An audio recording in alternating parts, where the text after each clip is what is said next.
Hey guys, I'm here with the 2023 Kia Sportage. I'm going to explain why this 5th gen Sportage is one of the big surprises for me this year.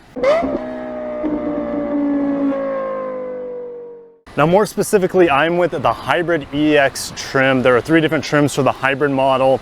There's the base LX, and there's EX is the mid-grade, then there's the SX Prestige. I am completely happy with how this is equipped in the EX grade. We'll talk about all the features today and how this vehicle drives as well. The design, Kia has nailed it. So we're going to start with the front here. Boomerang daytime running lights. The tiger nose grille looks great. I like the aluminum piece up top. As we go to the side, we have 18-inch wheels on this EX model. The base is going to have 17-inch wheels. Kind of a dull aluminum trim at the bottom with kind of a diamond pattern at the rear D-pillar there on the window trim. I'm glad it doesn't go all the way around the windows. It's just the right amount of shiny metallic. And then we have black roof rails and a black antenna on top. We get to the back, and this is where the only thing I can really complain about the design. I don't mind the taillights. They kind of remind me of the EV6 in some ways. And of course, we have that newer Kia logo there. The bottom trim here just looks out of place. It doesn't feel cohesive with the front end design. Just a little overstyled, and it almost looks like they try to put in oversized fake exhaust tips with how these kind of lobster claws come around. And Kia did a great job creating hips on this vehicle. As we see from the side, it's just a great design piece that, man, it really cleans up the side looks of this vehicle, and this almost comes out wide with this fender here. So the Sportage is looking very, very sporty, and it looks so much better, in my opinion, than the Tucson that I just reviewed last week. The brother-sister vehicles, essentially, same N3 platform, same powertrains. Speaking of powertrains, we're going to get under the hood here of this hybrid, and what we have is a 1.6 liter turbo 4-cylinder. Puts out around 180 horsepower by itself. It just kicked on there.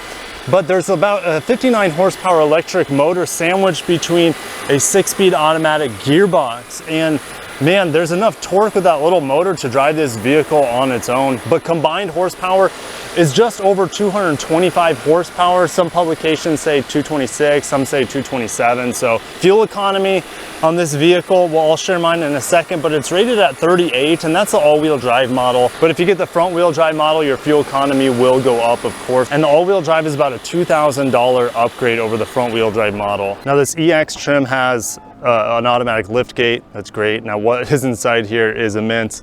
We have 39 cubic feet of cargo space behind the rear seats. I haven't actually popped this up, so let's see what's under here. Huge spare tire, and you could probably even put stuff underneath this floor around that spare tire as well.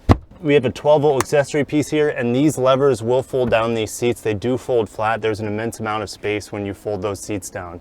Getting into the back seat, my kids have been sitting in here as I've been taking them to school this week, and yeah, it's plenty of space for them, but for me at 6'1", behind my seat set up for me, I got tons of space here. We have a little hook here for maybe a bag or maybe to route your cables through, because we have USB-Cs on the side. Yes, USB-Cs in a Kia. I think this might be the first Hyundai Kia product and even Genesis product that I've seen with USB-Cs. We also have these strange headrests that have a holder behind. So I don't know if you'd put a tablet in there or maybe hang your bag there as well. So I haven't seen that sort of design before, and you could really mess with the front passenger's headrest with this handle. Huge panoramic roof in here, and that's an optional feature on this EX grade, and that's something that I would totally go for. It's only about $1,500. Gives you some other things as well. And I'm gonna lean back. We have massively reclining rear seats in this vehicle. And what about headroom? Headroom is pretty good even when I'm sitting upright here. Of course, we have vents in the back seat, and we're going to get into the front seat now of the Sportage, and this is a very nice experience. I do like this leather-like material, and I like the nice beigeness of it and the two-tone on the sides as well. We also have lumbar support on this particular seat. Looking at the door trim here, soft touch all the way around. We kind of have this dark aluminum trim, the lighter aluminum trim. And this shape of the door handle we see in other places, like the vents on the dash as well. And then, yeah, nice blue contrast there. Interestingly, it's black here on the seat, and then we have a blue contrast on the door. So kind of strange there with mismatching of the colors. That blue steering wheel to match what we have on the door. I do like having all these physical buttons here. No touch sensitive buttons like we see in some competitors, really easy to use. We have paddle shifters, which is, I don't know, kind of pointless in a hybrid, even though this says a 6-speed auto. The hybrid here has a rotary dial. We have a start button. We have a heated steering wheel, heated front seats as well. The SX Prestige will be the one to get you ventilated seats. We also have different driving modes. Unfortunately, it always starts off in eco mode. So I have to switch it to smart mode if I want to use that mode, for example. Every single time I start up the car. We have auto downhill ascent. We have the button that pulls up the rear facing camera. The SX Prestige will probably give you that 360 camera. Dual 12-inch screens here. Of course, we have Android Auto to give you guys an idea. There it is, pulls up very, very quick. We also have a USB-C charger up here. This is for your Android Auto. There's no wireless Android Auto in here. And we also have a 12-volt accessory with a wireless charger. So this is a hotspot here for your devices.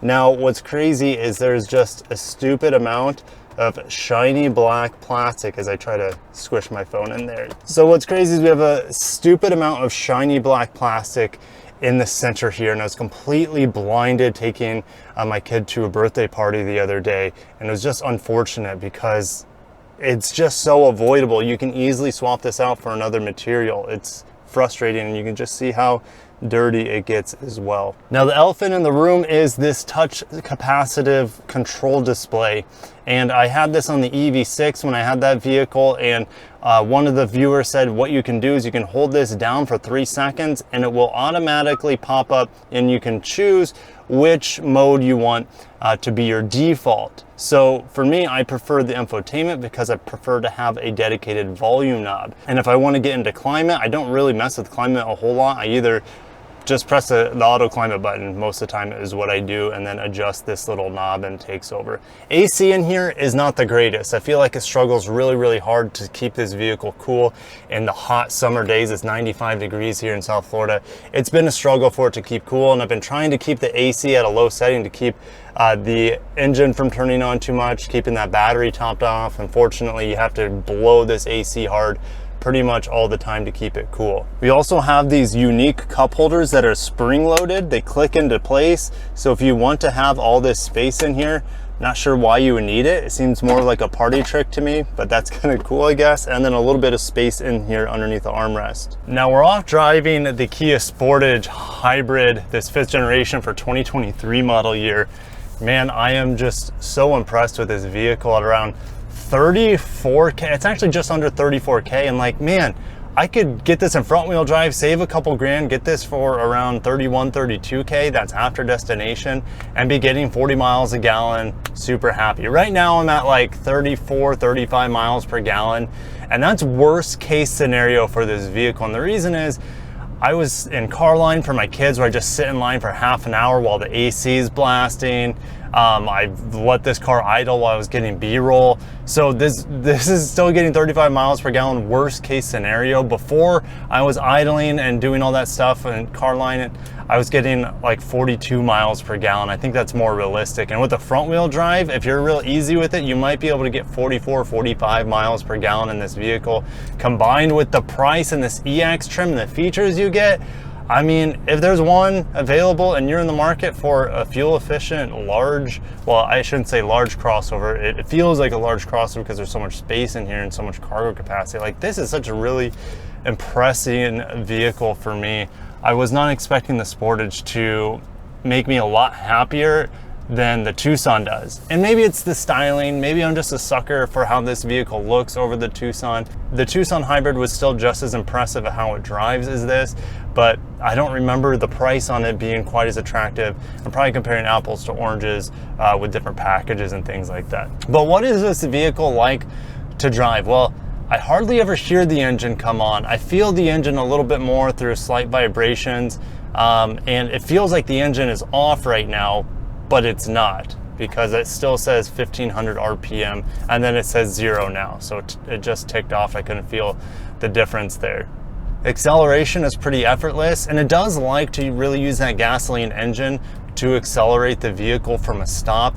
And then once you're at a steady state, it does prefer to be in EV mode as much as possible. For the ride quality, I'm very, very happy and impressed. And it leans maybe a little bit more on the sporty side versus the Tucson. I actually prefer to throw this vehicle into the turns a little bit more than its Hyundai brethren. Get into the brakes, and the brakes under normal braking situations are actually pretty good.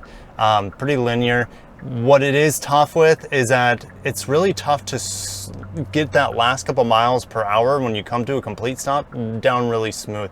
I always feel like at the last mile per hour, it almost like bites on the brakes and you get that dive. It kind of stops abruptly. So that might take some getting used to, but I've been driving this vehicle 3 or 4 days and I still haven't figured out how to get this vehicle to stop a little bit more softly. And I'm gonna accelerate here.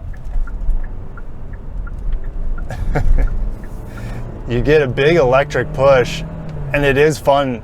That's actually the first time I pushed this vehicle just a little bit, and it's fun. It's actually pretty satisfying and you don't hear the engine much either. You just feel that initial electric surge and then the engine keeping up and rolling through that 6-speed automatic. This touch panel has been a lot easier for me to live with versus the EV6 now that it defaults to having a volume knob. That's like, man, it completely transforms the usability of this, and it doesn't make me frustrated hardly at all anymore. It's still at times, because sometimes you accidentally hit like, you know, the defrost on accident, or just one of these buttons are really sensitive to touch, and they're all so close to the volume knob, so it's not that hard to smack one of these climate buttons and it takes you out of your volume control knob when you do that and puts you into the climate control knob if you accidentally hit one of those touch sensitive buttons there. I guess we'll put it into sport mode, which I haven't done because I've been focused on fuel economy. That's the name of the game with this hybrid, but man, it still has that turbocharged performance to it. And the great thing about this hybrid, there's no CVT droniness going on. It rolls through the 6-speed auto just like any other normal car. And then at low speeds or steady state speeds, you're in fully electric mode, driving like an electric car. And I don't think we have garage door openers on here. So I guess if you need those things, if you don't have a fob or you just want to have less clutter in your vehicle, you might have to go for the SX Prestige model. I'm really waiting for this light to go green. If you guys ever visit Naples, Florida, you will quickly know that they have the longest traffic lights in the entire world. And I'm hammered, I'm full of pedal down right here. Oh my gosh, and then I have to get off because it is impressive with the performance. There's 60. I had to get off, and that's something I got to bring up with the driving mechanics of this, or just the characteristics, is that the engine comes out of nowhere and just smacks you with its torque, and you don't really expect it because it's not very linear with its power. Because you hammer off the line, the engine's still off for a bit, so the electric motor is just giving it's all 59 horsepower, and it's, I don't know, close to 200 pound-feet of torque. And then a second and a half later, the gasoline engine kicks on, and then you get this immense, like, it's almost like a turbo lag effect, and you just rocket shift forward. So I went from being able to take the turn, and then mid-turn all that power just rushed in from the gas engine, and I had to cut the power so I didn't, like, you know, fly off the road or do something way too stupid. So just keep that in mind. If you're accelerating this vehicle from a stop, you're going to have a delayed assistance from the gasoline side of things. But really, that's the first time I've ever experienced it where it felt unsafe because I wasn't doing anything that responsibly there to begin with. Now I'm back in eco mode, and how responsive is this vehicle when going like 43 miles an hour, 3, 2, 1 and go? There's a big delay waiting for that 6-speed to kick down and pick the right gear. So while you're waiting for the gasoline engine and the transmission to hit peak power and downshift, you have that electric motor definitely helping you out in the meantime, but there is still a delay waiting for the majority of the power to come for that gasoline engine. Now going about 55, 60 miles per hour, road noise is very minimal. Most of the noise I'm hearing is around this A-pillar, and it's kind of a low frequency noise. It's not like a high-pitched whistling annoying noise, so it doesn't bother me really at all. So this EX Sportage hybrid, this redesigned vehicle, not only looks great, it's a great just everyday vehicle as long as you don't expect too much from it.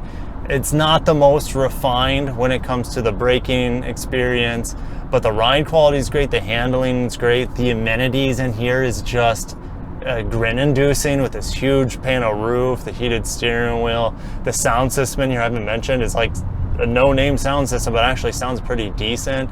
You have these big screens in here. So Kia has done a really good job keeping this vehicle at a low price point and giving you a great fuel efficient and somewhat sporty experience with this 220 plus horsepower while maintaining 40-ish miles per gallon. Of course, your mileage will vary. But we're going to demonstrate this power as we end this review. Foot down, it starts going.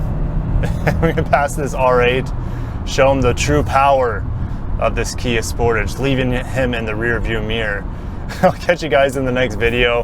Hit the like button if you enjoyed today's little review of the Kia Sportage Hybrid, and I'll catch you in the next one. Oh, speaking of hybrids, I will be driving the new CR-V Hybrid in about a few weeks at the time of this recording, so make sure you're subscribed because you want to check out how that vehicle behaves and performs compared to this really good Kia Sportage Hybrid. Catch you in the next one. Take care of yourselves.